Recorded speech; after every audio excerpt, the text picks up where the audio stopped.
날마다 자신을 부인하고 자신의 십자가를 지고 자신의 자아를 죽이는 신앙생활을 해야 하는 이유. 사람의 자신의 생각대로 어떤 것을 보고 받아들입니다. 문제의 근원은 근원적인 부분 곧 창세기와 가정을 보면 문제의 뿌리가 보이기 시작합니다.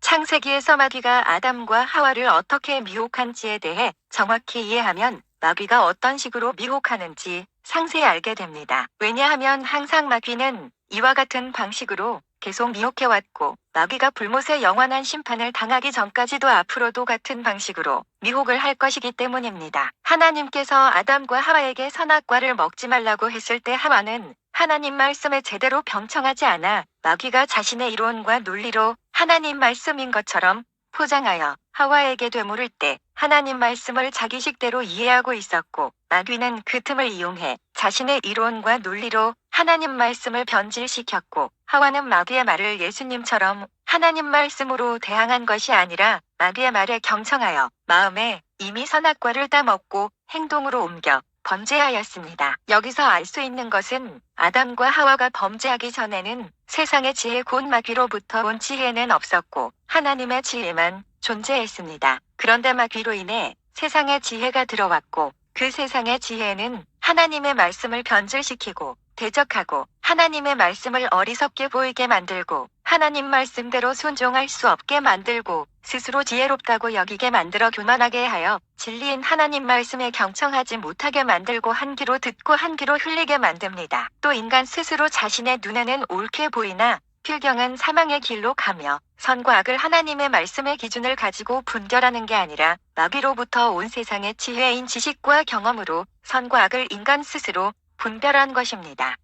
이 영적 메커니즘이 인류 역사에 계속 반복적인 패턴으로 일어났습니다. 이것은 구약, 신약할 것 없이 동일하게 적용되는 영적인 패턴이고 하나님은 그래서 이스라엘을 애굽에 출애굽을 시켰을 때 애굽의 세상 지혜를 먹고 자란 이스라엘을 광야 생활을 통해 불순물을 완전히 떼려고 했었고 그 불순물을 빼서 세상의 지혜를 지혜롭게 여긴 그들을 세상 지혜가 어리석고 하나님의 지혜인 하나님 말씀이 지혜롭다는 것을 깨닫게 하기 위해 광야 생활을 돌렸지만 이스라엘 백성은 자신의 자아를 죽이지 못하고 여전히 자신 스스로 지혜롭다 여기고 아담과 하와처럼 하나님의 지혜에 대항하고 불순종하고 원망과 불평을 하고 멸망을 당하고 결국은 2명만 가나안 땅에 들어가게 됩니다. 여기서 알 수 있는 것은 하나님께서 왜 광야 생활을 하게 했는지 이해를 해야 하는데 곧 세상 지혜의 애굽의 지혜 마귀로부터 온 지혜를 가지고는 하나님의 일을 이스라엘 백성을 통해 이룰 수 없고 하나님 말씀대로 순종하는 것이 아닌 불순종하여 자기 지식과 경험대로 맘대로 살 것을 알았기 때문에 광야를 통해 모든 불순물을 제거하여 순금으로 정결한 그릇으로 만들어 사용하기 위함입니다.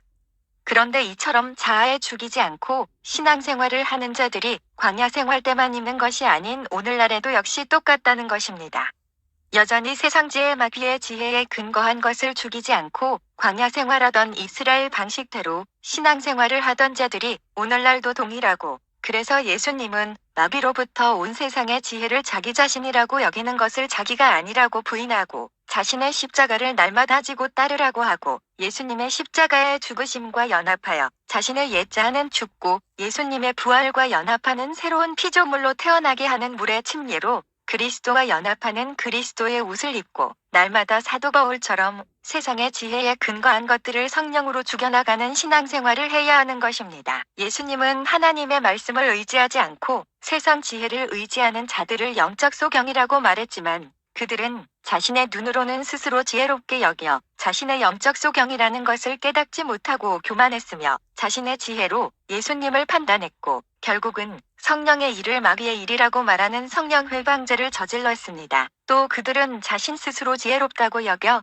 예수님의 말씀을 경청하지도 않고 배우려고 하지도 않았고 교만했으며 오히려 자신의 이론과 논리의 폐에 빠져 하나님의 계명을 폐하는 인간의 계명을 만든 것입니다. 이 영적 패턴은 아담과 하와에게 일어난 동일한 영적 패턴입니다. 오늘날도 역시 세상의 지혜 마귀의 지혜에 근거한 자신의 자아를 죽이지 않고 하나님 말씀에 복종하지 않은 신앙생활을 하지 않은 자들에 의해 하나님의 말씀이 변질되고 왜곡되고 더하거나 빼지는데 그것이 다른 예수, 다른 복음, 다른 은사중지론, 사도와 선지자는 없다 등이며, 이것이 이 세상의 지혜를 의지하고 자랑하는 자들에게 나오는 이론과 논리이고 스스로의 꾀에 빠진 미혹이며, 이것들을 자신 스스로만 가지고 있는 것이 아니라 자신의 말과 영상과 글, 책 등을 통해 전파하여 암덩어리, 묵은 누룩처럼 바리새인의 교리처럼 퍼져나가 다른 사람도 똑같이 미혹시키는 것입니다. 이 세상의 지혜를 의지하는 자는 하나님의 십자가의 능력을 경험할 수 없고 관념적으로 신앙생활을 하고 자신의 눈에는 십자가의 도가 어리석게 보이지만 실질적으로는 하나님의 지혜입니다. 곧 그들의 중심과 관점이 바르지 않아 이 세상의 지혜는 지혜롭게 보이지만 하나님의 능력인 십자가의 도는 어리석어 보이는 것입니다. 오늘날도 여전히 이 세상의 지혜가 지혜롭게 보여 여전히 하나님 말씀에 불순종하고 이 세상의 지혜대로 하나님의 말씀을 판단하면서 왜곡시키고 변질시키고 있습니다. 이 세상의 지혜는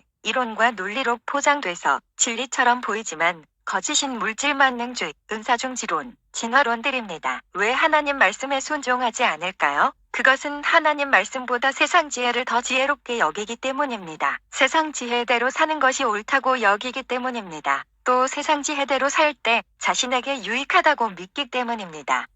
그러면 어떻게 하나님 말씀을 변질시키지 않을 수 있나요? 그것은 자기 자신을 부인하고 십자가를 지며 스스로 지혜롭게 여기는 것이 아니라 자신의 어리석다는 것을 깨닫고 겸손한 마음으로 경청하고 배우려는 자세로 성경을 자신의 경험과 지식과 이론과 논리로 합리화시키지 않고 정직하게 보아야 합니다. 오늘날 하나님의 말씀을 변개시키는 것이 얼마나 큰 죄인지 모르고 있습니다. 하나님 말씀을 변개시킴으로 많은 사람들이 미혹당하고 죽어나가는 것을 그것을 전파한 자에게 핏값을 찾을 것입니다. 성경은 명확히 말을 많이 하는 선생들이 더 큰 정죄를 받을 것을 경고하고 있습니다. 왜냐하면 그 사람의 말로 많은 사람들이 살 수도 있지만 그 반대로 죽을 수 있기 때문입니다.